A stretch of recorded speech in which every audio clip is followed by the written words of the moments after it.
Sorry, sebelum nanti orang salah paham, tadi Brother bilang bahwa dari semula Allah telah merancangkan Yesus. Merancangkan satu kehidupan seperti yang dihidupi oleh Yesus. Bukan Yesus seolah-olah dirancangkan, diciptain gitu kan? Yesus bukan diciptakan. Ya. Tapi kehidupan seperti Yesus inilah yang dirancangkan oleh Bapa. Harusnya ada menghidupi kehidupan seperti ini. Taat sepenuhnya, percaya sepenuhnya kepada Bapa. Selalu kejatuhan itu diawali ketika kita melupakan firman atau meragukan firman. Jadi yang Tuhan minta itu kepercayaan yang sepenuhnya kepada Bapa seperti yang ditunjukkan oleh Yesus Kristus. Bahkan ketika Yesus menang, kita bisa lihat kemenangan Yesus itu diraih dengan cara bagaimana bergantung sepenuhnya kepada Bapa dan firman-Nya. Waktu Yesus juga dicobai oleh iblis sama seperti Adam dicobai.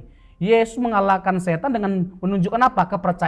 Kepercayaannya yang sepenuhnya kepada Bapa.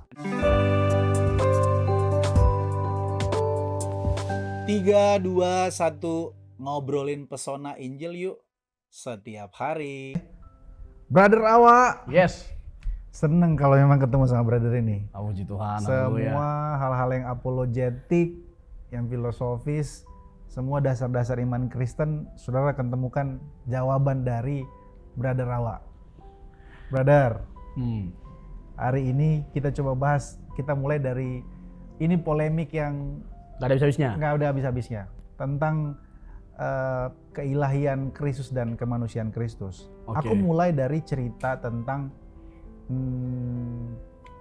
satu pemikiran yang sering dilontarkan, baik itu dari scholarship ataupun dari pihak-pihak di luar Kristen. Bahkan orang Kristen pun nggak ngerti soal ini. Bahwa Yesus itu dijadikan Tuhan di Konsili Nisea. Yesus itu dijadikan Tuhan di Konsili Nisea, diangkat jadi Tuhan. Jadi ketuhanan Yesus itu bukan karena, jadi gini, kita menuhankan Yesus, manusia dituhankan. Mungkin aku mulai dari pertanyaan ke brother terkait dengan sebetulnya apa yang terjadi di Konsili Nisea itu. Apakah sedang merumuskan mengangkat Yesus jadi Tuhan? Atau sedang merumuskan apa supaya clear nih pembahasan itu. Itu dulu awal lah. Gini dulu ya. Sebagai pemanasan. Menarik sekali pertanyaan brother. Kalau ditanyakan apa sebenarnya yang terjadi. Jadi konsili Nisea itu bukan satu konsili yang diadakan untuk mengangkat status Yesus yang bukan Tuhan jadi Tuhan. Atau mentuhankan manusia. Jadi Konsili Nisea itu yang tahun 325 itu bukan untuk itu. Seakan-akan Yesus yang bukan Tuhan jadi Tuhan. Tapi lebih ke membahas satu tokoh yang bernama Arius. Kenapa Arius? Arius ini satu tokoh yang meyakini bahwa Yesus itu hanya homoiousia, hanya mirip. Tapi tidak sama seperti Bapa dalam keilahiannya, dalam semua sifat-sifatnya. Bahkan lebih jauh lagi dan lebih vulgar lagi, lebih radikal lagi, dia menegaskan bahwa Yesus itu adalah ciptaan. Jadi sebelum segala sesuatu yang diciptakan, Yesus adalah ciptaan pertama. Oh, ini hampir sama dengan teman-teman kita saksi Yehova ya? Ya, saksi Yehova. Saksi Yehova, ya, nenek moyangnya Arius lah. Sorry, Arius ini sendiri siapa posisinya di Konsili Nisea itu? Ya dulu kan dia seorang presbiter dari Antioquia. Singkat cerita, seorang yang bernama Alexander, seorang uskup, dalam tanda petik sakit hatilah dengan pandangan dia, menolak pandangan si Arius, dengan mengatakan yang Allah itu cuma Bapa aja. Allah itu hanya Bapa. Hanya ada satu Allah dan satu pribadi yang bisa atau layak disebut sebagai Allah. Dari kekal sampai kekal, yaitu Bapa. Sementara Yesus itu dilahirkan, bukan digenerasio, ya, digenerasio dari sejak kekal. Dan itu adalah keyakinan kita yang nanti kita bisa lihat di tahun 325 ditegaskan di sana oleh bapak-bapak gereja yang notabene mereka bukan orang bodoh. Ada beberapa kelebihan dari mereka yang sangat mencolok. Misalnya mereka menguasai bahasa Yunani, bahasa Ibrani, bahasa Latin, bahkan mereka terlatih dalam hal hukum, filsafat, dan yang lebih utama adalah mereka dekat dengan sumber awal. Jadi kalau kita mau timbang-timbang logika, mana yang lebih bisa dipercayai, ya mereka yang dekat dengan sumber awal dong. Ya. Daripada kita yang hari ini yang mencoba untuk Setuju. merumuskan apa yang diyakini oleh kekristenan. Kalau kita bicara tentang logikanya, mana yang lebih kita percaya? Mereka yang lebih dekat dong dengan sumber awal. Sama seperti kalau kita bicara mengenai bukti dari kebangkitan Yesus. Ya. Ya tanya dong dengan orang-orang yang sejaman dengan Tuhan Yesus. Bukan yang nanti baru nongol abad ke-6 atau abad ke-7. Bahwa yang disalibkan itu bukan Yesus tapi yang diserupakan. Kan aneh rasanya. Jadi kalau kita mau tanya, tanyalah sama orang-orang yang sejaman dengan orang itu. Ya. Yang sejaman dengan Tuhan Yesus siapa? Ya para murid. Ya. Nah, kalau kita mau tanya mengenai keyakinan kita akan kristologi, keilahian Yesus, apakah Yesus itu Allah atau tidaknya, tanyalah yang lebih dekat dengan sumber-sumber awal. Misalnya Bapak Gereja, misalnya ya tadi Athanasius, sebelumnya Bapak-Bapak Rasuli, kan ada para rasul, brother, ada Bapak Rasuli, lalu Bapak-Bapak Gereja. Oke. Kita nggak memungkiri kebenaran bahwa Alkitab itu menjadi sumber utama Ya. bagi setiap kita dalam membangun sebuah doktrin. Tetapi kita juga tidak bisa memisahkan diri atau serta-merta Ya. hanya menggunakan Alkitab saja. Setelah Alkitab ada siapa? Tadi kan para rasul yang tertuang tulisannya seperti Matius, Markus, Lukas, Yohanes, dan yang lainnya. Tetapi setelah para rasul ada Bapak Rasuli dan tidak sedikit di antara mereka yang masih bertemu dengan para rasul. Misalnya siapa, brother? Polikarpus. Misalnya siapa? Selain Polikarpus ada Ignatius, ada Irenaeus. Irenaeus itu murid dari Ignatius dan Polikarpus. Polikarpus sama Ignatius itu murid dari siapa? Dari Yohanes yang adalah murid Yesus. Orang yang murid Dan- paling dekat lagi. Iya, dekat. Dan apa yang diyakini dan diajarkan oleh Tuhan Yesus kepada Yohanes itu juga yang diajarkan oleh Yohanes kepada para muridnya. Nanti ada Clement, Ya. Clement dari Roma. Nanti ada juga Theophilus dan tokoh-tokoh yang lainnya yang dikenal pemikirannya, umum dikuasai atau dipahami oleh para teolog atau para apologet. Misalnya Justinus Martir, yang pada akhirnya disebut martir karena dia mati martir karena imannya. Ya. Ada Origenes, ada Tertullianus, dan masih banyak lagi tokoh-tokoh yang lainnya. Yang notabene mereka ini dari abad kedua sampai abad keempat. Gitu, brother. Abad-abad awal tadi seperti Ignatius dan Polikarpus. Nah, kalau kita bicara tentang mana yang lebih dapat dipercaya, ya mereka lah Ya. yang masih bertemu dengan Sumber primer lah Iya, istilahnya sumber ya. primer. Itu jatuhnya sumber primer di luar Alkitab ya. Ya. Kalau kita bilang sola scriptura, bukan berarti hanya Alkitab saja yang kita gunakan dalam tanda petik nih ya. Kita juga menggunakan yang lainnya. Kita juga melihat kepada sejarah. Tetapi kalau bicara tentang yang tanpa salah hanya Alkitab, Ya. gitu loh. Yang tanpa cacat hanya Alkitab. Yang benar-benar tertinggi otoritasnya hanya Alkitab.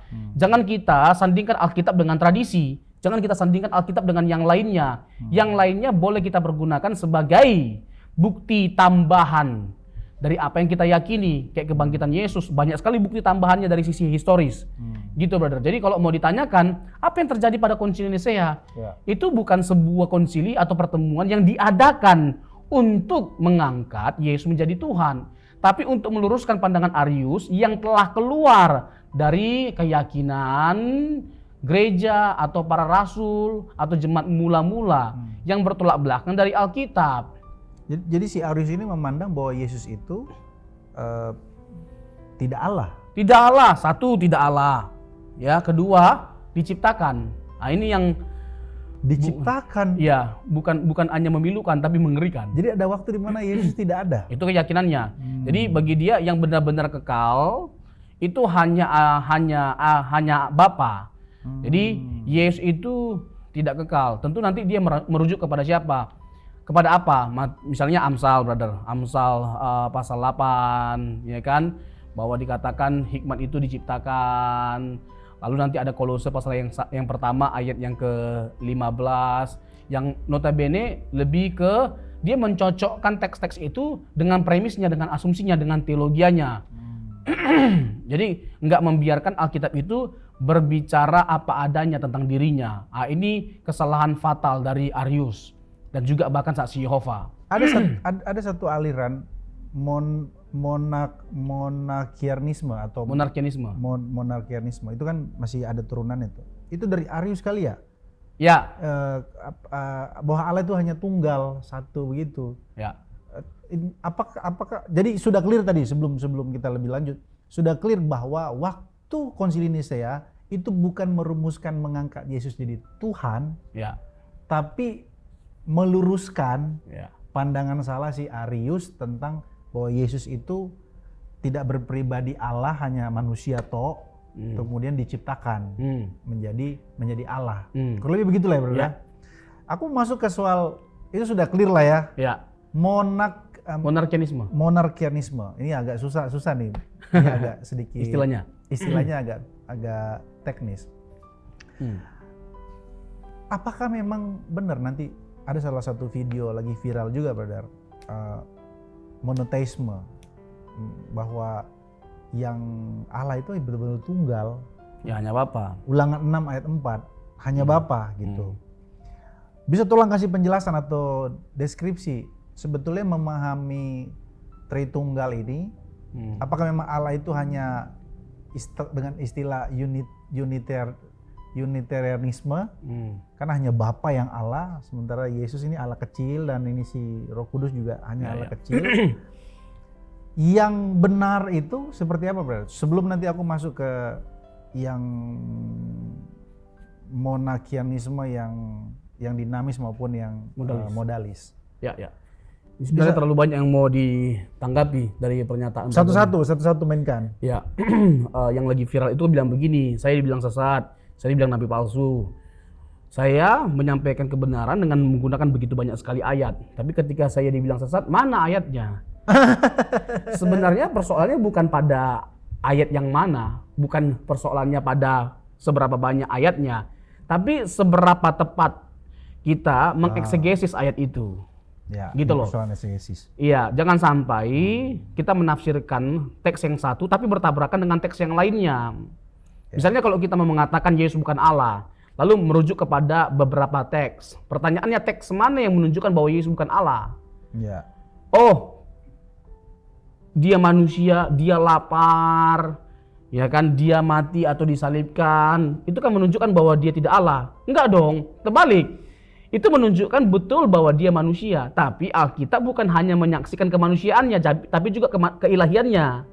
Jadi jangan sampai kita menggunakan ayat-ayat kemanusiaan untuk membuktikan atau menolak keilahiannya. Oh iya, terbalik ya. Iya, jangan dibalikkan dong. Lalu kita mencari ayat-ayat keilahiannya untuk membantah kemanusiaannya.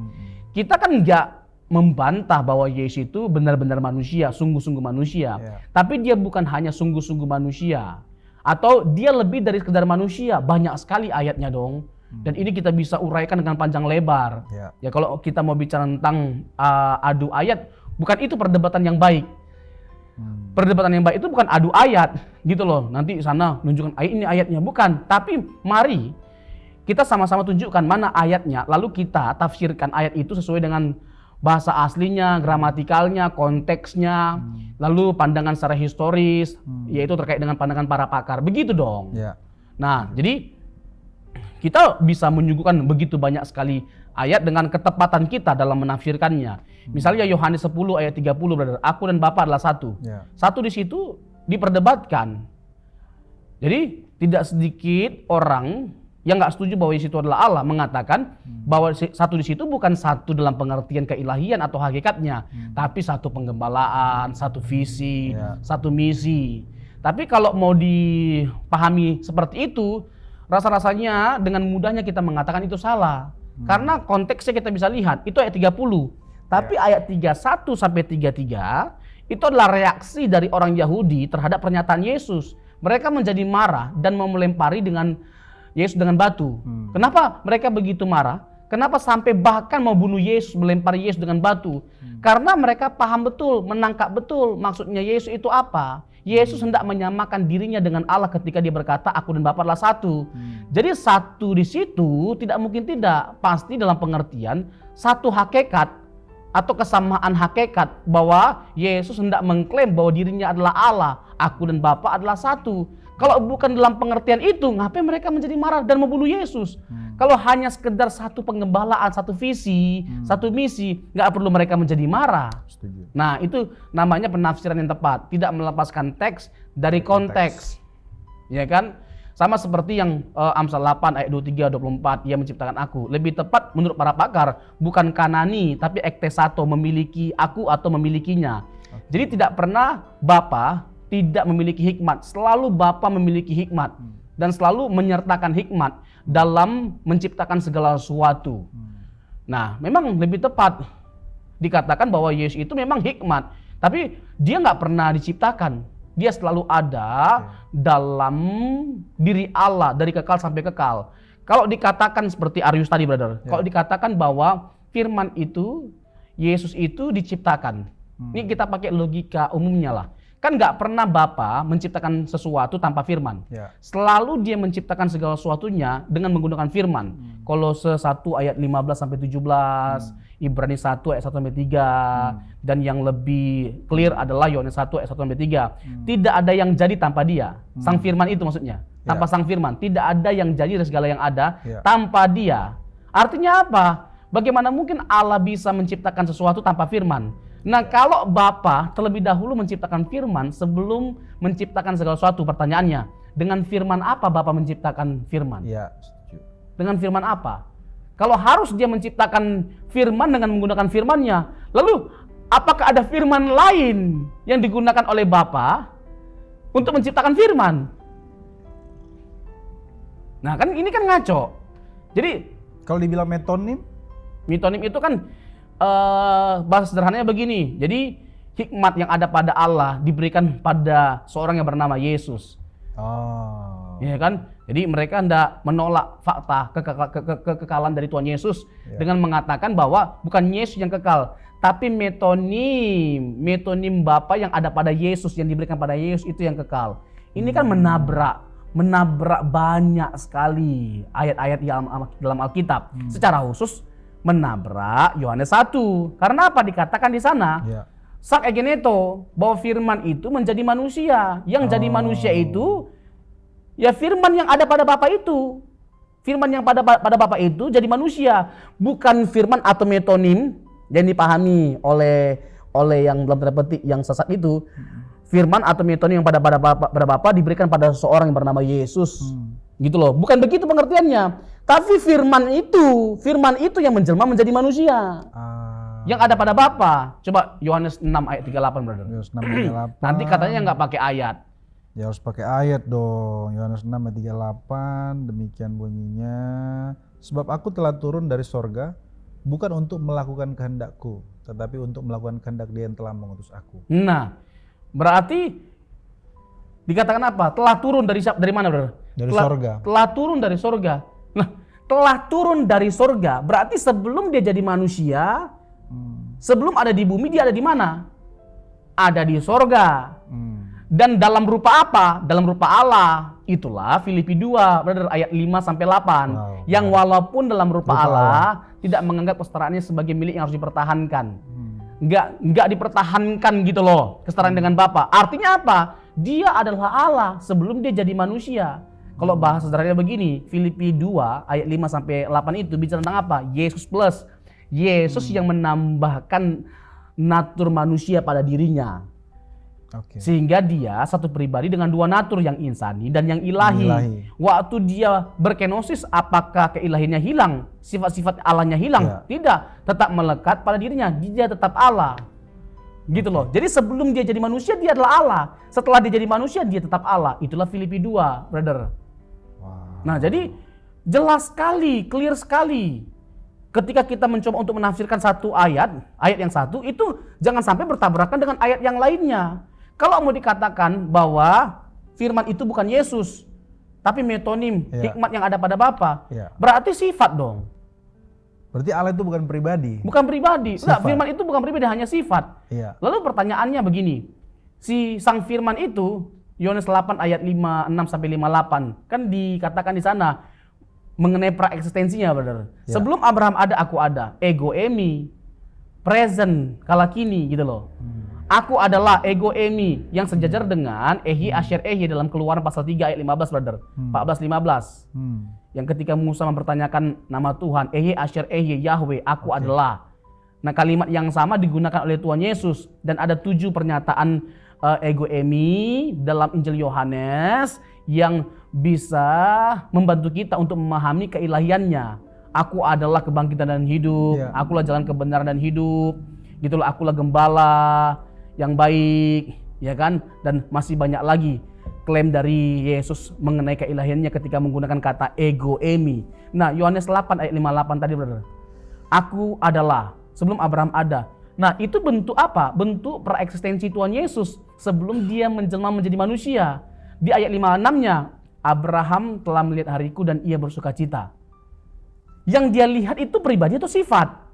Kan pribadi. Yang ada 3 orang itu, brother. Satu Ya. diantaranya itu Mamre. di Mamre, terbantin Mamre. Kejadian 18 dan pasal 19. Di pasal 19 itu, Abraham negosiasi dengan Yesus dalam praeksistensinya. Atau yang disebut dengan Kristofani. Di sana tegaskan bahwa Yesus itu adalah Yahweh. Nah, siapa yang dilihat oleh Abraham di Kejadian 18? Yesus dalam penampakannya sebagai manusia pada waktu itu. Nah, peristiwa pertama adalah terkait dengan bahwa Abraham akan punya anak. Lalu terkait dengan Sodom dan Gomora akan dijungkir balikkan. Disitulah Abraham bertemu dengan Yesus dan ia bersuka cita.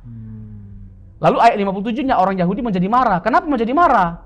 Karena umur Yesus belum sampai 50 tahun. Logikanya iya, kalau dia hanya sekedar manusia, logikanya iya, benar, nggak mungkin. Ya kan? Karena dia Yesus ini layak disebut sebagai orang gila kalau dia hanya sekedar manusia. Tapi dia bukan hanya sekedar manusia. Itu kan logikanya. Dia pasti Allah. Atau paling tidak, kita harus mengakui praeksistensinya. Dia sudah ada. Jarak Yesus dengan Abraham berapa tahun? 2000 tahun. Kan nggak mungkin Abraham yang ke sini. Pasti ini yang ke sini. Karena apa? Ini kekal. Ini sudah ada sebelum dia jadi manusia. Gitu loh. Oke. Sehingga pada akhirnya tidak sulit untuk kita menerima pernyataan Yesus, atau nggak mungkin kita membantah karena dia bukan hanya sekedar manusia aja, dia Allah yang dalam perjanjian lama itu banyak sekali bentuk dari Kristofani, menampakkan diri kepada Hagar, menampakkan diri kepada Gideon, menampakkan diri kepada Abraham dan tokoh-tokoh yang lainnya, kepada Musa di semak belukar yang menyala-nyala. Aduh, banyak sekali penampakan Allah dalam perjanjian lama yang Yesus mengidentifikasi dirinya itu dia. Para rasul mengidentifikasi itu adalah Yesus gitu loh dalam perjanjian lama. Oke. Ada berbagai macam pandangan yang juga kemudian muncul dari Kristofani itu. Itu bukan Yesus tapi Bapa itu sendiri. Sehingga kemudian ada juga banyak kesalahpahaman karena dimulainya dari memahami Shema Israel itu, brother. Ulangan 4 ayat ulangan 6 ayat 4 itu Allah itu Esa gitu. Lalu inilah yang nanti kemudian turunan-turunan nih dari Arius, Monikeanisme, kemudian Unitarianisme, nanti turun nanti ke sana. Tapi aku mau nanya, ada satu teks dalam Alkitab Yesaya 44, 45, 46. Ada satu ya baru-baru inilah yang lagi viral. Dia menggunakan Yesaya 44 ayat 24 ya kalau tidak salah, terkait dengan bahwa Tuhan Allah, mungkin aku cari aja, aku baca. Yesaya 44 ayat 24 gini, beginilah firman Tuhan, penebusmu yang membentuk engkau sejak dari kandungan, akulah Tuhan yang menjadikan segala sesuatu yang membentangkan langit seorang diri. Jadi dia memahami seorang diri di sini memang Allah itu betul-betul seperti Monikeanisme, memahami tunggal, Allah begini satu aja. Tidak ada pribadi lain selain daripada Allah itu. Sementara kita memahami Allah itu Tritunggal kan. Kemudian nanti turunan-turunannya adalah salah satu contoh monarkianisme yang dinamis itu kan ada kita istilahnya itu adopsianisme. Memandang Yesus itu waktu dibaptis, disitulah dia diangkat jadi Allah. Ya. Bisa tolong jelasin, brother? Itu monarkianisme, dinamisme, brother. Dinamis. Oh, dia dinamis ya? Ya, Betul. Ada dinamis, ada modalis. Ada modalis. Nanti Kalau dinamis dulu lah.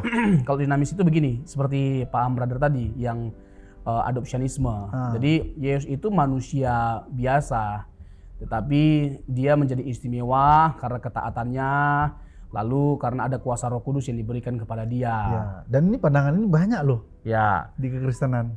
Memahami ya kalau Yesus itu ada Tuhannya, maka kita nggak bisa jadi seperti Yesus. Karena nggak fair jatuhnya, brother.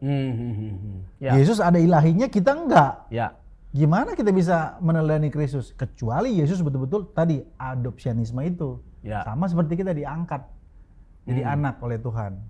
Gimana menjelaskan ini? Iya, kan Yesus kan adalah pribadi yang bukan hanya sekedar benar-benar Allah, tapi juga benar-benar manusia.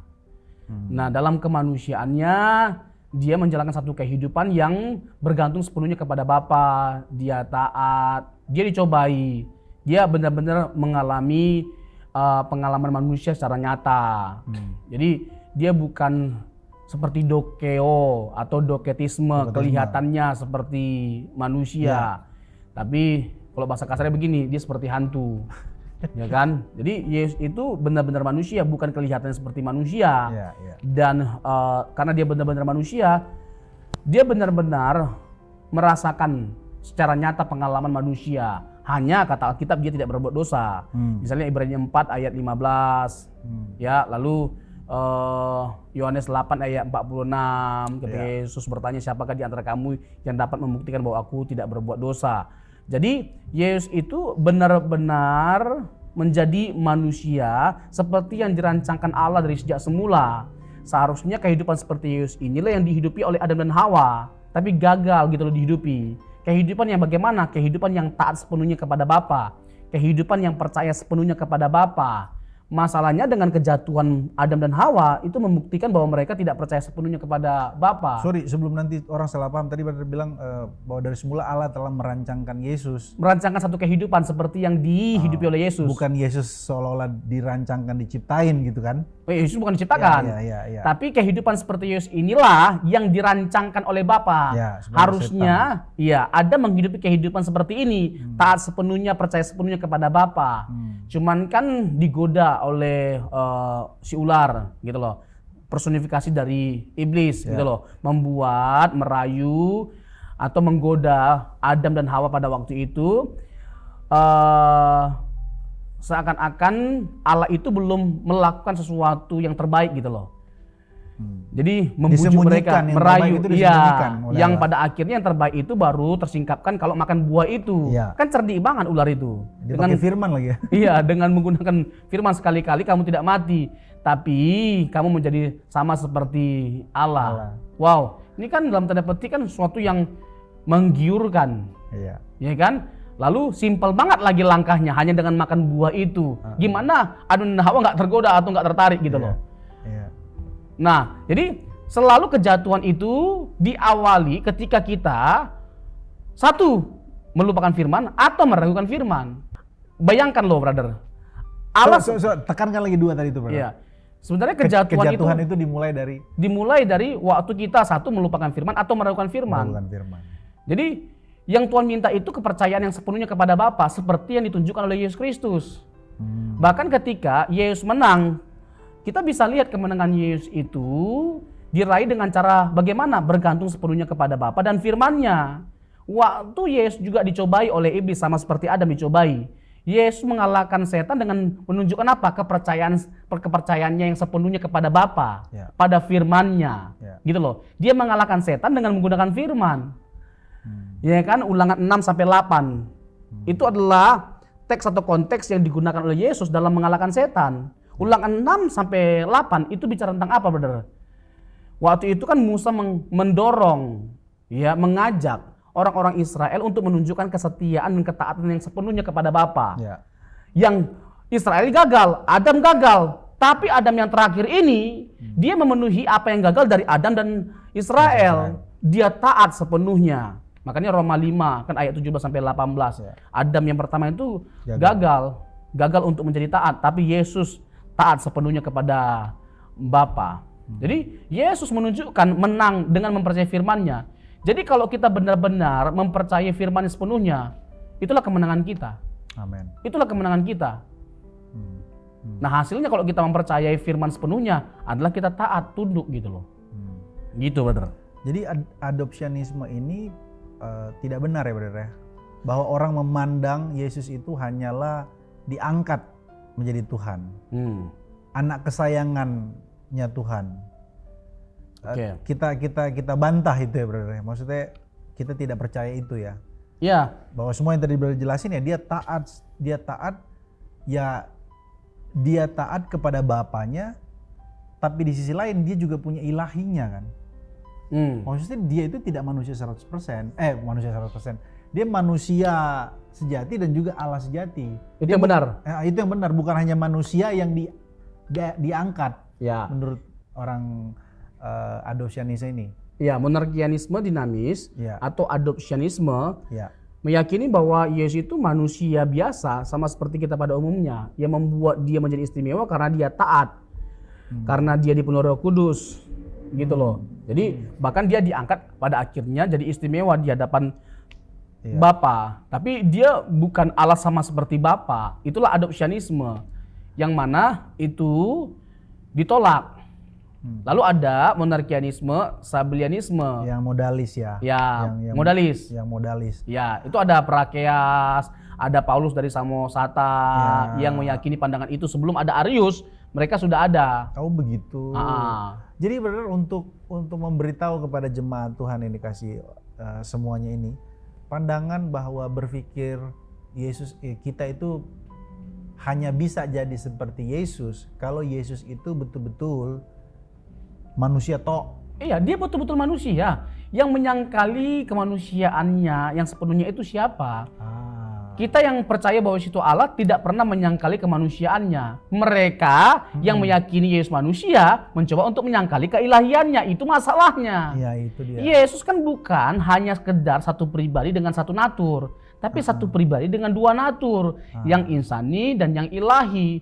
Kalau kita nggak meyakini seperti ini, sukar kita memahami Alkitab dengan tepat. Harus dengan kacamata seperti ini, Bagus kita sekali. memahami kebenaran Alkitab, melihat Alkitab. Misalnya, kalau kita melihat Yesus mengampuni dosa, adakah manusia yang mengampuni dosa? Makanya orang Yahudi menjadi marah, karena pekerjaan mengampuni dosa pekerjaan Allah. Yesus malah mengklaim anak manusia berkuasa untuk mengampuni dosa. Lagi marah-marahnya orang Yahudi, malah dia bertegas gitu loh. Anak manusia berkuasa untuk mengampuni dosa, lagi marah-marahnya gitu loh. Jadi lagi megang batu ini ceritanya. iya.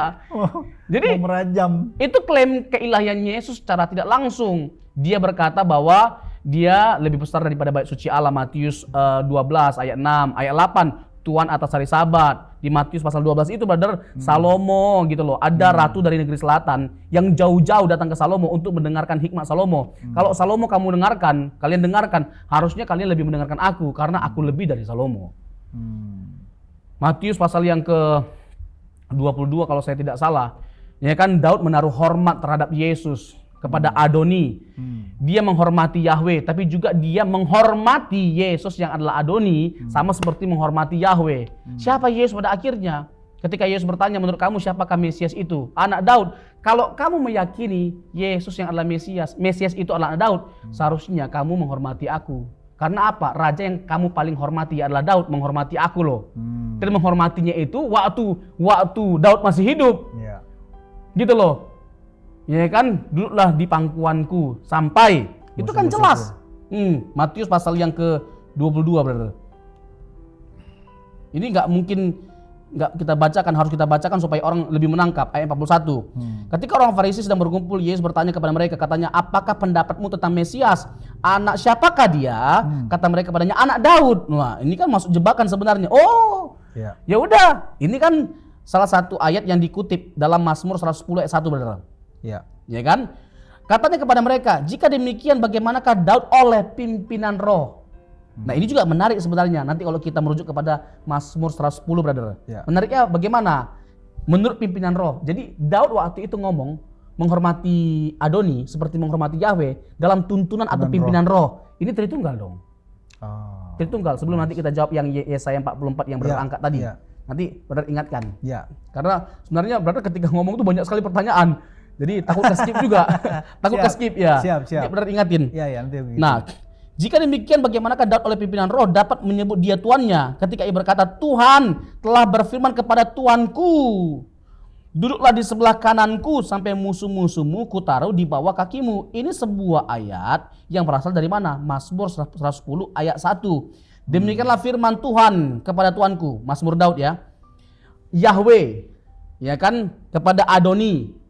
Jadi ada Yahweh, ada Adoni. Jadi ternyata Daud dalam perjanjian lama pada waktu hidupnya, masa hidupnya menghormati Yesus sama seperti menghormati Yahweh. Yahweh. Nah, Tuhan Yesus mau kasih tahu bahwa dia itu adalah Mesias. Mesias yang dinubuatkan dalam perjanjian lama, yang dihormati oleh Daud. Sekali lagi, kalau Daud adalah raja yang kamu paling hormati, menghormati aku, kenapa kamu tidak? Oke. Nah, gitu kan. Make sense. Make sense.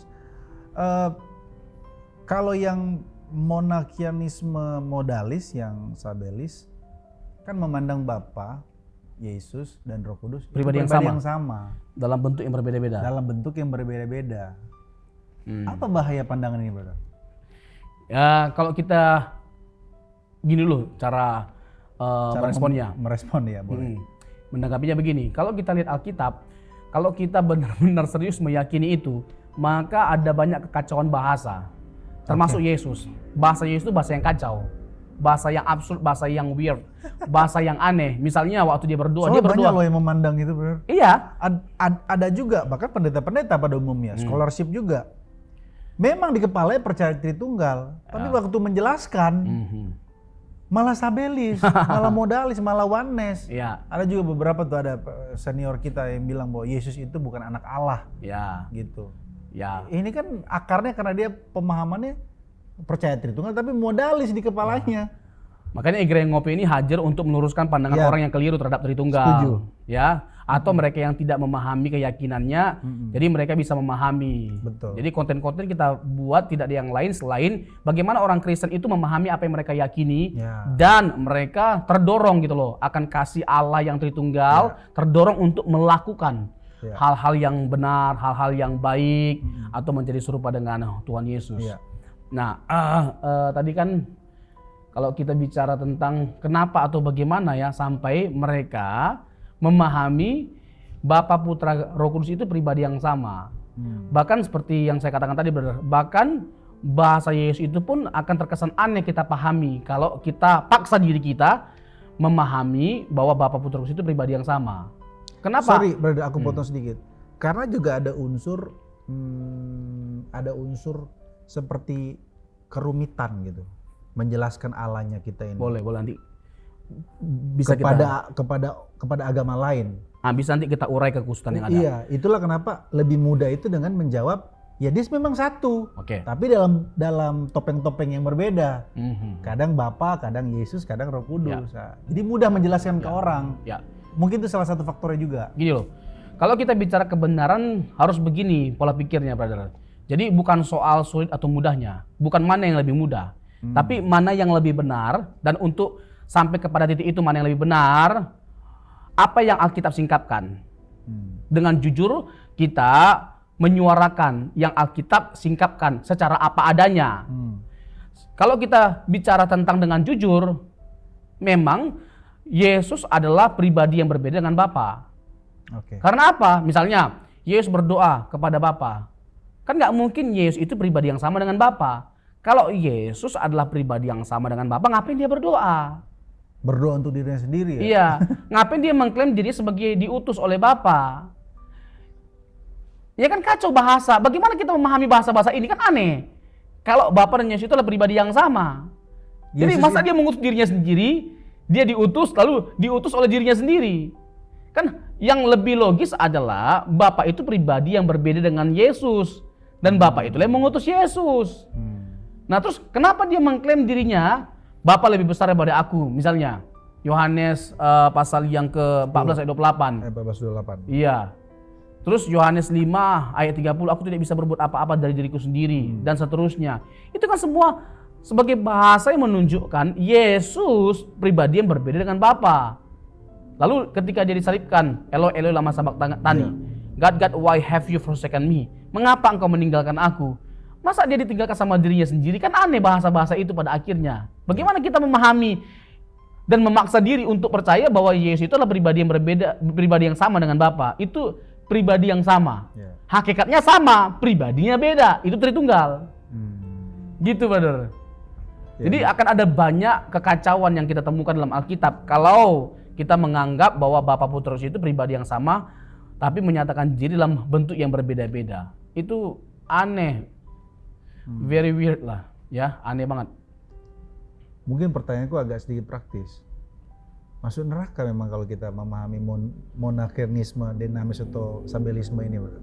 Ya. Kalau nggak dengan tepat memahami. Ya, gereja dalam sejarah kan membahas pandangan-pandangan itu dan dinyatakan sesat dalam konsili-konsili yang ada. Mungkin kita bisa dengan panjang lebar mendiskusikannya. Tapi kalau kita mengatakan Yesus bukan Allah, itu udah pasti masuk neraka. Itu udah pasti binasa.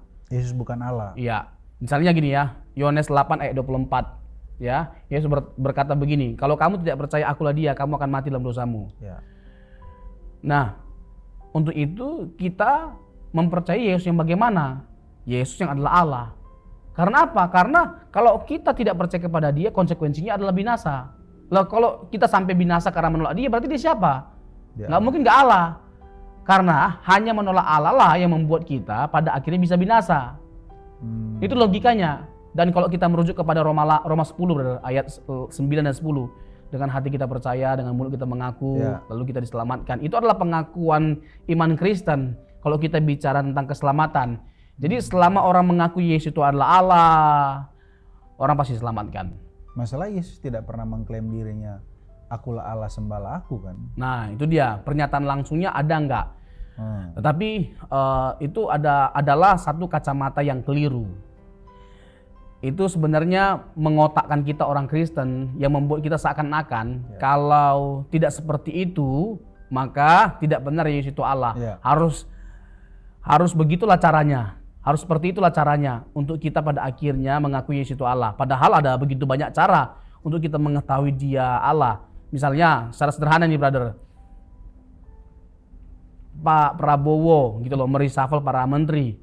Tindakan itu adalah tindakan yang hanya bisa dilakukan oleh presiden. Atau menggunakan plat nomor RI1. Yang kita tahu mobil RI1 ya mobilnya presiden gitu loh. Nggak perlu dia mengklaim-klaim sebelum naik aku Allah, aku Allah, aku Allah. Atau sebelum dia mereshuffle, nggak perlu dia mengklaim aku presiden gitu loh. Dengan sendirinya kita mengetahui ketika dia mereshuffle dia pasti presiden. Menggunakan mobil RI1 nggak mungkin kita gitu loh. Nggak mungkin kita. Udah pasti presiden. Nah sama seperti Yesus yang dengan semua klaim-klaim yang kita sebut tadi, brother, mengampuni dosa, dia Tuhan atas hari Sabat, dia lebih besar daripada bait suci Allah.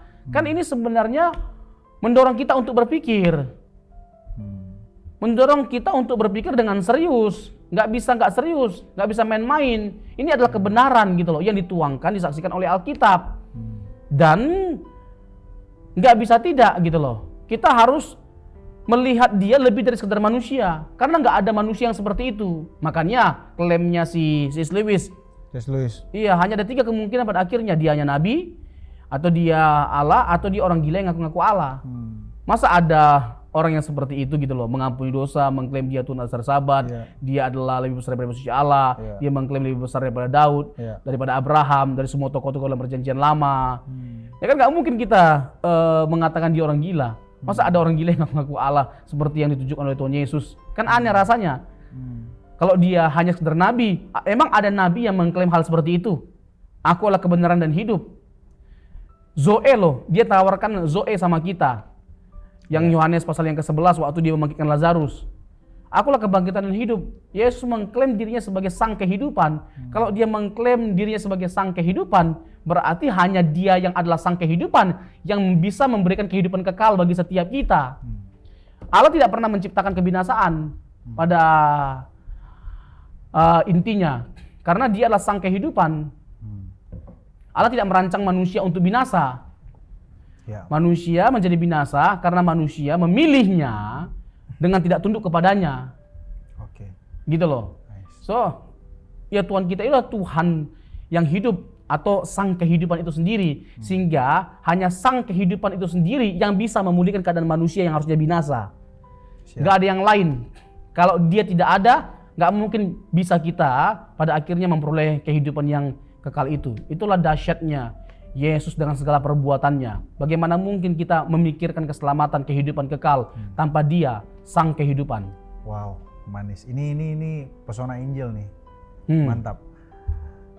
Sebelum aku mau ke Yesaya 44 ayat 24 tadi, ini salah satu pertanyaan yang umum dan ini satu pertanyaan yang tidak mudah dijawab. Kan rootnya kita itu kan Allah Tritunggal itu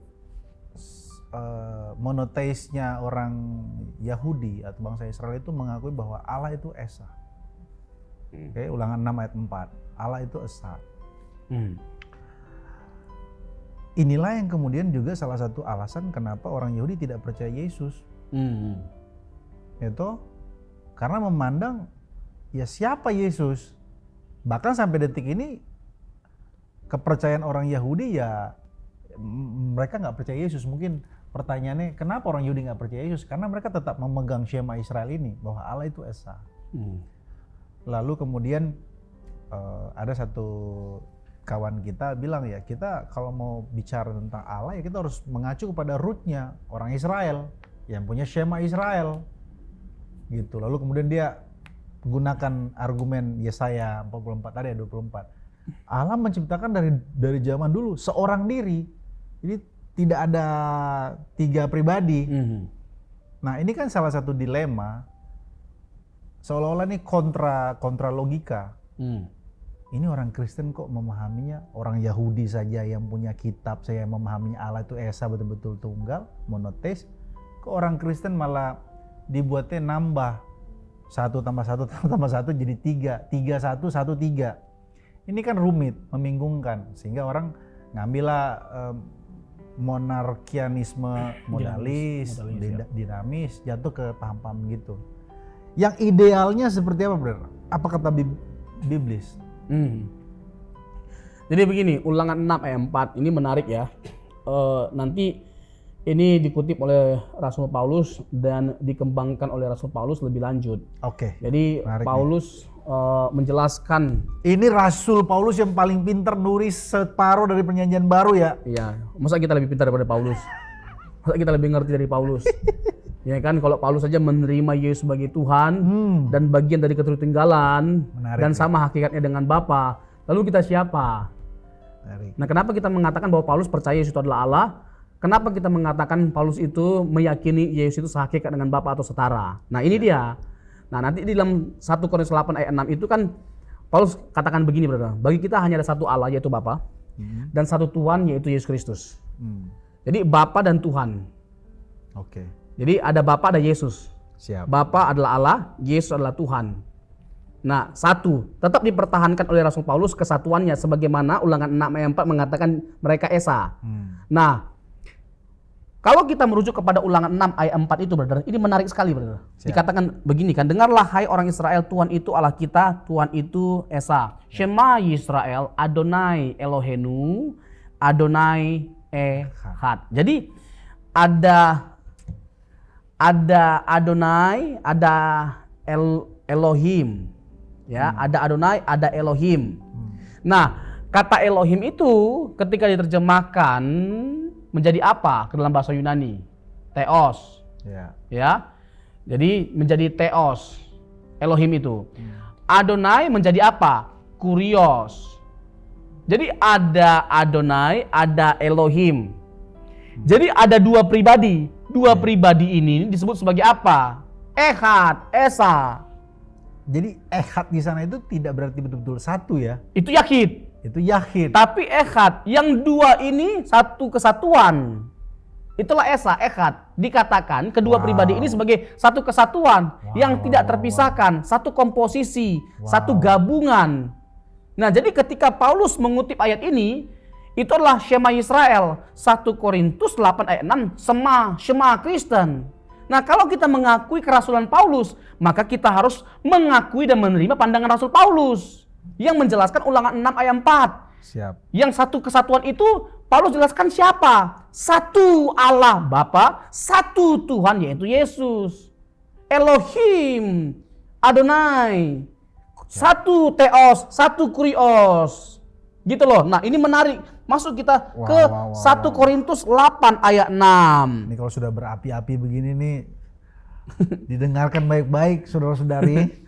Namun bagi kita hanya ada satu Allah saja, brother, yaitu Bapa. Dikatakan apa? Ini ada deskripsinya. Ya. Yang daripadanya berasal segala sesuatu dan yang untuk Dia kita hidup dan, ya kan, satu Tuhan saja. Deskripsi yang diberikan kepada Bapa yang adalah satu Allah juga diberikan pada Yesus. Oleh siapa? Oleh Rasul Paulus. Berdasarkan ayat mana? Ulangan 6 ayat 4. Wow. Dikatakan apa? Satu Tuhan saja, yaitu Yesus Kristus yang olehnya segala sesuatu telah dijadikan dan yang karena Dia kita hidup. Deskripsi yang sama. Jadi sebagaimana segala sesuatu ada karena Bapa, segala sesuatu ada juga karena Yesus. Dan yang untuk Dia kita hidup. Itu pernyataan yang diberikan kepada Bapa yang adalah satu Allah, tapi juga diberikan pada Yesus karena Dia kita hidup. Jadi dua karakteristik ini juga ada pada Yesus. Nah, kalau karakteristik yang ada pada Bapa ada pada Yesus, siapa Yesus? Siapa Yesus? Gak mungkin dong tidak Allah. Tapi meskipun mereka dua pribadi, ini menariknya, mereka ehad, satu kesatuan. Nah, ketika Paulus menjelaskan ada Bapa, ada Yesus, dua pribadi dalam yang echad itu, apakah dia mengabaikan monoteisme atau keesaan? Tidak. Makanya satu Bapa, satu Allah, satu Tuhan. Dia tetap mempertahankan keesaan dari kedua pribadi itu. Menariknya begini, brother. Dalam perjalanan menuju Damsyik. Ya, Rasul Paulus ya. Ya. Kisah Rasul pasal yang ke-9. Pasal 9. Dalam perjalanan menuju Damsyik, Yesus menyatakan dirinya. Mengapa engkau menganiaya aku? Yesus mengidentifikasi dirinya sebagai yang dianiaya oleh Rasul Paulus. Karena Paulus membenci pengikut Yesus dan mau membantai semua pengikut Yesus. Menarik di sini. Paulus itu seorang monoteisme ketat. Ini kita bisa bandingkan dengan Arius yang mengatakan kalau kita menerima Yesus sama seperti Bapa, sama-sama Allah sehakikat setara. Lah, apa bedanya kita dengan politeisme, dengan Roma, dengan Yunani yang punya banyak Allah? Apa bedanya kita pada akhirnya dengan mereka? Nah, Arius itu seorang monoteisme. Tapi monoteisme dalam pengertian Unitarianisme, hanya Bapa yang Allah. Unitarianisme. Iya, kita juga monoteisme. Kita nggak mengabaikan keesaan Allah ketika kita menerima Yesus juga adalah Allah sama seperti Bapa, sama seperti Paulus. Lebih monoteisme mana Paulus dengan Arius? Ya pasti Paulus lah. Ya udahlah, itu mah. Nah, kalau Paulus aja yang menganut monoteisme ketat dan keras bahkan pada akhirnya nggak bisa membantah bahwa dalam Allah yang esa itu ada Yesus juga. Kan ini logikanya. Atau paling tidak nih ya, Paulus nggak bisa membantah keilahian Yesus. Karena apa? Dia menyatakan dirinya dengan kemuliaannya. Biasanya Allah saja yang ada kemuliaan, yang bahkan sampai ditakuti atau sampai membuat kita bisa buta. Paulus buta pada waktu itu. Dalam Keluaran, waktu Allah menampakkan dirinya, ya kan? Dia kan menutupi Musa. Karena kalau sampai Musa melihat Allah dengan kemuliaannya, bisa mati. Makanya dalam perjanjian lama, manusia itu atau umat Allah itu takut bertemu dengan Allah karena bisa mati. Nah, ini kita bisa lihat memang Paulus tidak langsung mati, tapi dia buta karena melihat penampakan kemuliaan Yesus pada waktu itu. Nah, kalau kita merujuk kepada Yesaya 43 ayat 8, brother, 48 ayat 11. Ini Yesaya. Kemuliaan Allah itu hanya ada pada Allah, atau Allah tidak berbagi kemuliaan kepada yang lainnya. Lalu kita merujuk kepada Yohanes 17 ayat 5. Yesus mengklaim bahwa dia punya kemuliaan yang sama seperti yang dimiliki oleh Bapa di hadiratnya. Jadi Yesus mengklaim pertama kekekalannya, yang kedua bahwa dia punya kemuliaan sama seperti Bapa. Kalau sampai Yesus memiliki kemuliaan sama seperti yang dimiliki oleh Bapa, siapa Yesus? Kan nggak mungkin hanya manusia biasa. Allah. Allah, dia pasti Allah. Jadi kalau sampai Paulus saja Gitu loh, mengakui Yesus sebagai Allah dan bagian dari keesaan itu. Lalu siapa Arius? Lalu siapa yang sekarang-sekarang ini? Ya. Gitu loh. Makanya misalnya Roma 9 ayat 5, Ia adalah Allah yang harus dipuji selama-lamanya. Ya kan? Dia berasal dari keturunan Israel, bapak-bapak leluhur. Dia adalah Allah yang harus dipuji selama-lamanya. Itu kan jelas pernyataan Rasul Paulus terhadap siapa Yesus. Dia adalah Allah yang harus dipuji selama-lamanya. Lalu siapa kita pada akhirnya mencoba untuk membantah identitas Yesus yang adalah Allah? Paulus yang kita terima kerasulannya, harus kita terima juga dong pandangannya atau tulisan-tulisannya. Nice. Jangan kita pahami ya dengan logika-logika kita yang nggak jelas pada hari ini. Paulus itu rasul, kecuali kita membantah kerasulan Paulus. Gitu loh, sama kayak agama tetangga bahwa Alkitab itu sudah dipalsukan. Ya. Para rasul bukan para penulis Injil, bukan mereka yang menulis Injil, atau itu sudah dipalsukan, atau Paulus itu rasul palsu. Kalau kita mau menolak Yesus itu adalah Allah, ya harus begini pandangan kita. Tapi selama kita mengatakan bahwa Alkitab tidak dipalsukan, Paulus adalah rasul, ya kan, kita menerima apa yang disampaikan oleh Alkitab, maka tidak bisa tidak. Kita harus menerima bahwa Yesus itu adalah Allah. Yesus itu sungguh-sungguh Allah, sungguh-sungguh manusia, dia juru selamat dan Allah itu Tritunggal adanya. Gitu, brother. Ada problem di mana Yesus pernah tidak tahu. Markus 13. Ini jadi salah satu sanggahan bahwa Yesus itu bukan Allah. Matius 24 ayat 36. Atau Markus 13. Markus 13. Ya, atau Matius 24 ayat 36. Ya. Tentang hari itu tidak seorang pun yang tahu.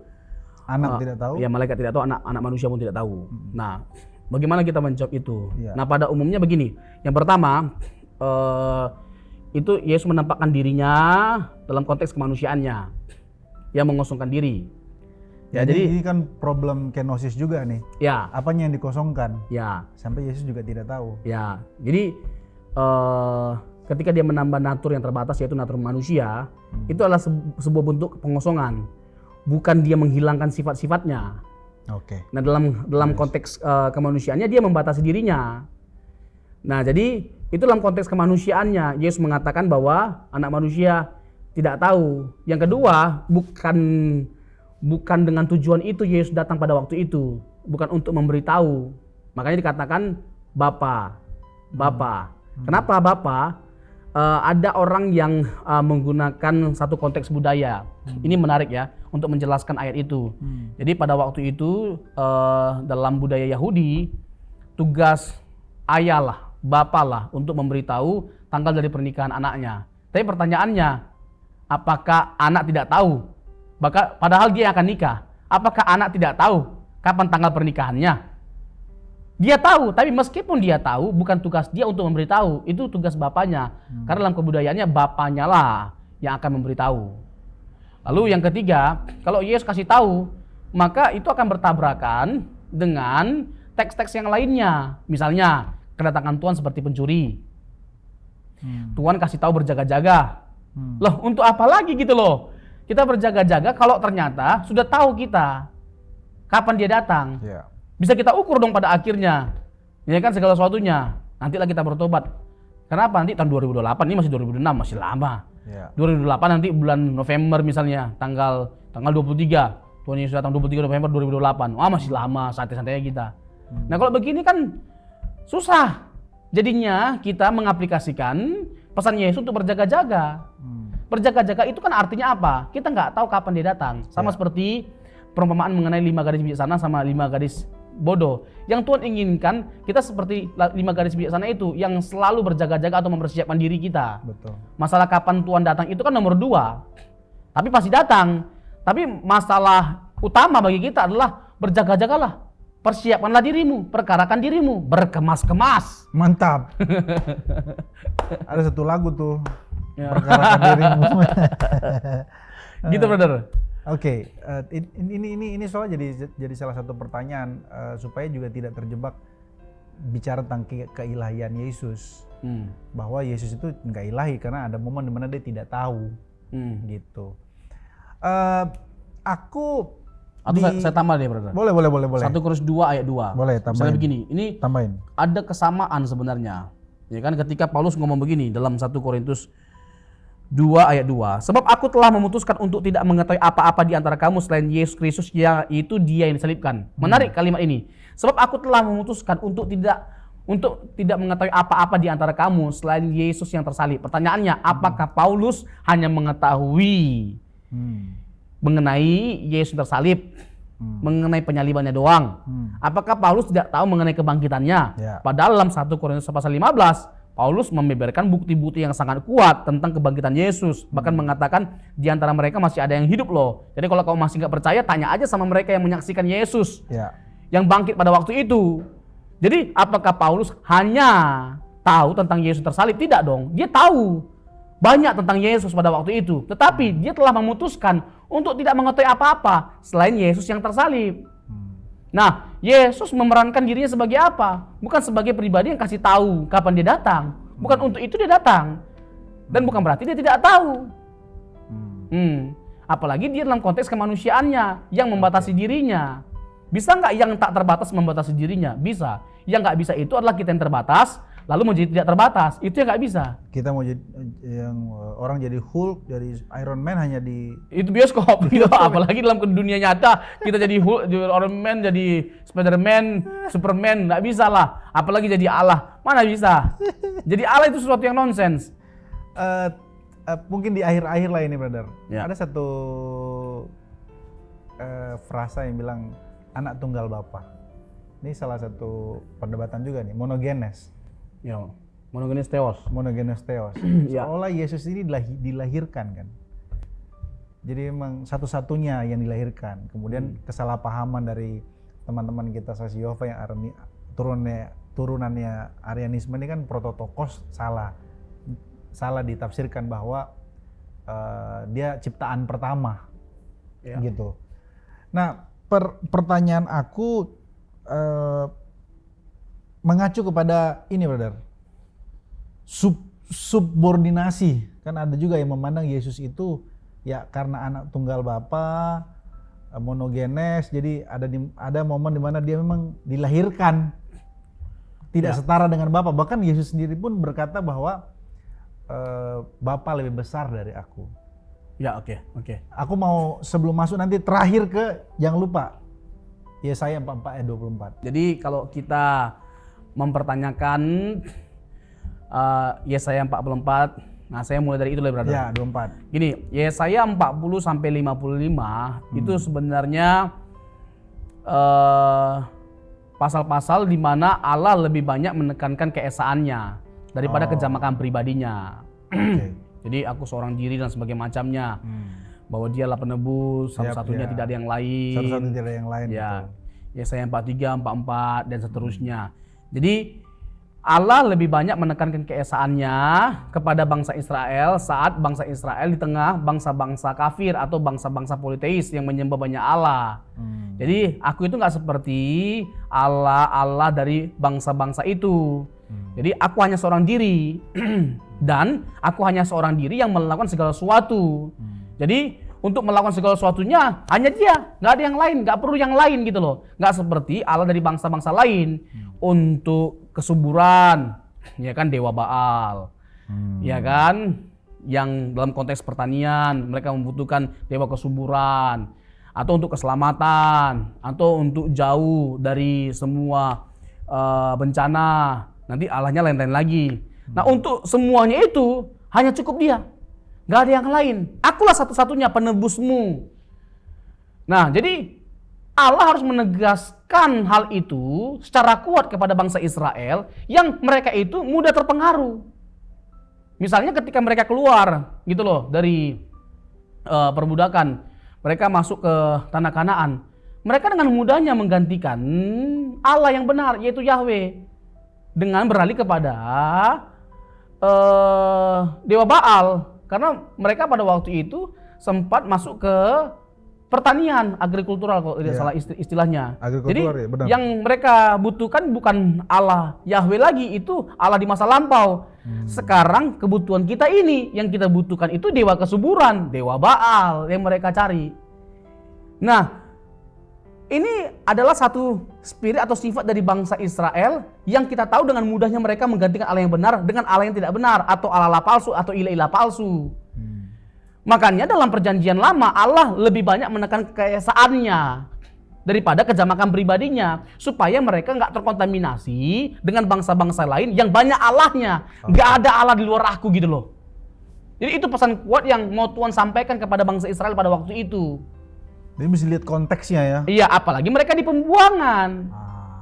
Gitu. Nice. Gitu benar. Itu Yesaya 40 sampai pasal 55 itu Allah banyak menekankan keesaan dirinya. Bukan berarti Yesus tidak Allah. Iya. Karena apa? Kalau kita masuk kepada perjanjian baru, kan dikatakan misalnya Yesaya 43 benar. Oke. Yesaya 43 itu kan dikatakan tidak ada juru selamat lain. Iya. Nah, kalau kita masuk ke perjanjian baru, dikatakan Yesus juru selamat. Kalau kita memaksa bahwa nggak ada juru selamat lain, berarti itu hanya Bapa. Yesus enggak. Lah, bagaimana dong kita memahami perjanjian baru yang menekankan Yesus sebagai juru selamat?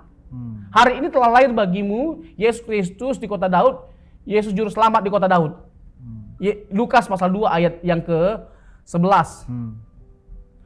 Intinya Yesus diidentifikasi oleh penulis perjanjian baru sebagai juru selamat, sebagai Mesias yang dinantikan. Markus pasal 14 ayat 61 sampai 64 itu jelas gitu loh. Waktu dia diadili oleh imam, bahkan dia mengafirmasi kebenaran dia adalah hakim yang akan menghakimi seluruh dunia. Betul. Siapa dia bagi kita pada akhirnya? Dialah yang disaksikan oleh perjanjian lama itu. Gitu benar. Wow.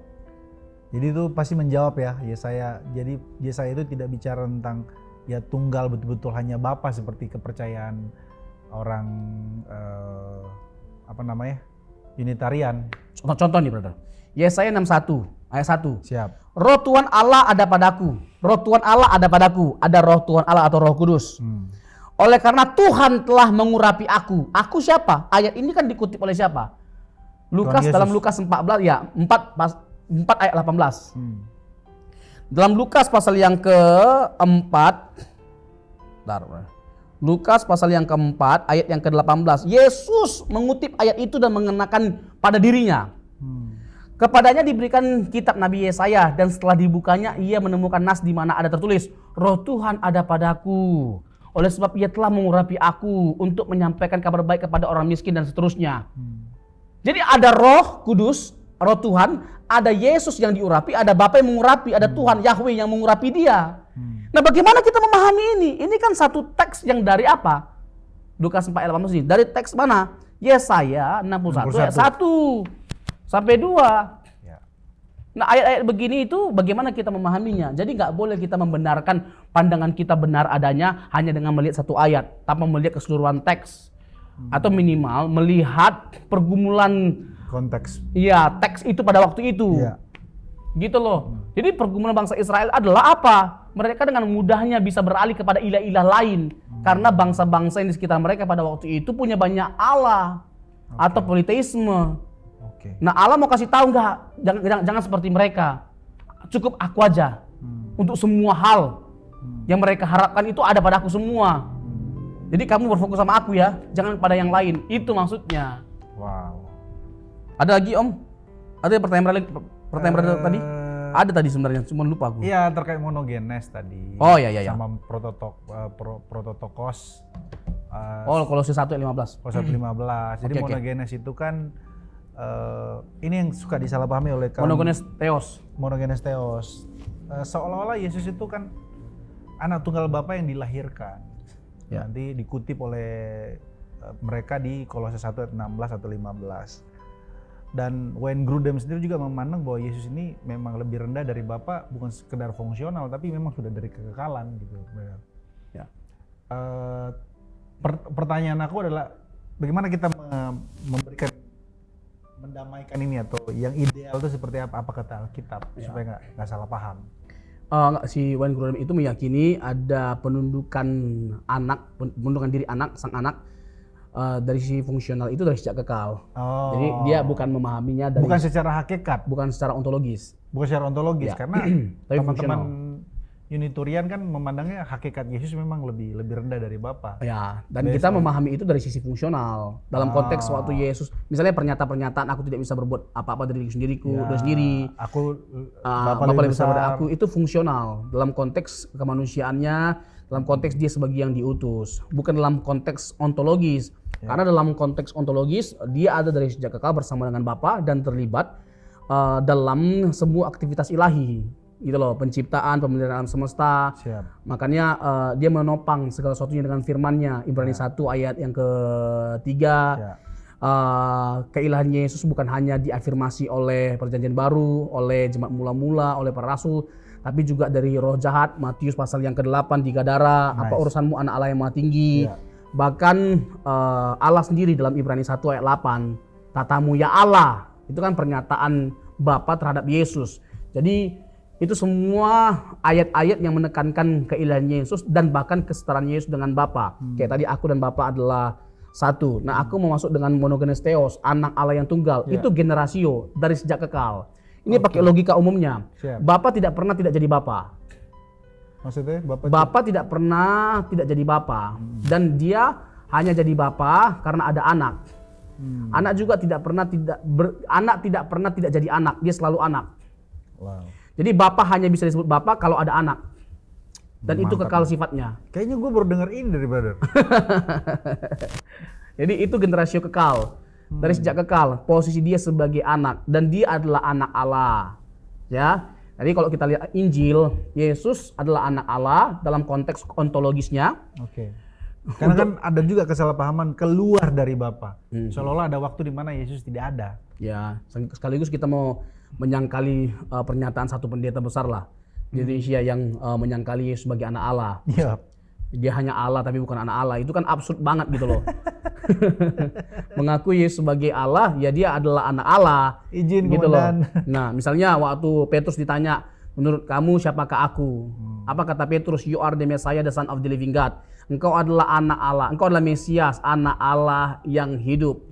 Ya kan, itu jelas sekali waktu di kayu salib gitu loh. Ada prajurit yang mengatakan bahwa engkau adalah anak Allah. Benar-benar dia ini adalah anak Allah. Dia sungguh-sungguh anak Allah. Prajurit Itu Roma aja. iya, itu jelas sekali, clear sekali. Lalu Kolose 1 ayat 15 ini dengan cepat.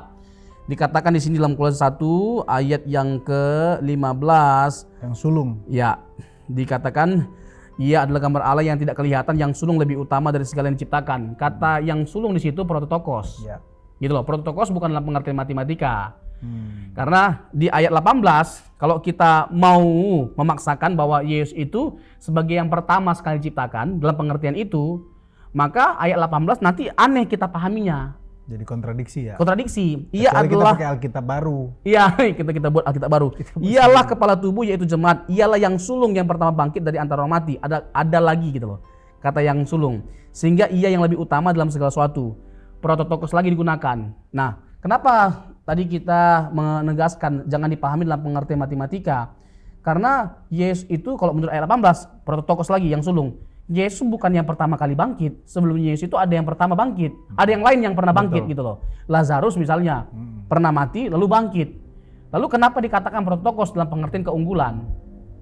Yesus kebangkitannya itu lebih unggul daripada semua yang pernah bangkit. Karena yang lainnya itu bangkit tapi mati lagi. Ya. Kalau Yesus dia bangkit gak mati lagi. Dan sekaligus kebangkitan Yesus itu menjadi tipe bagi setiap kita nantinya.